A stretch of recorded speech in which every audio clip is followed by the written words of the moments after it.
एक मुट्ठी चनवा बरस भर खइब हो बरस भर खइब। ससुर हम न जइब ना ससुर हम न जइब ना नैहर बकरी चरइब। ससुर हम न जइब ना नैहर बकरी चरइब। ससुर हम न जइब ना। सासु मारे तनवा ससुर मारे तनवा ससुर मारे तनवा तनवा वो मारना। जकरे रहे के भवनवा तनवा वो मारना।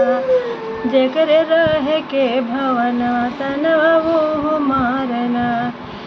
एक मुट्ठी चनवा बरस भर खइब बरस भर खइब। ससुर हम न जइब ना ससुर हम न जइब ना नैहर बकरी चरइब। ससुर हम न जइब ना। जेठ मारे तनवा जेठानी मारे तनवा जेठानी मारे तनवा तनवा वो मारना। तनवा वो मारना। जकरे रहे के भवनवा तनवा वो मारना। जकरे रहे के भवनवा तनवा वो मारना।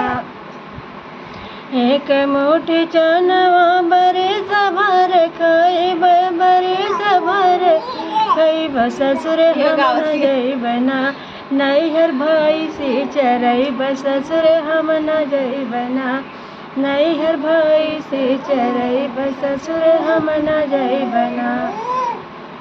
देवर मारस तनवा देवरानी मारे तनवा देवरानी मारे तनवा तनवा वो मारना।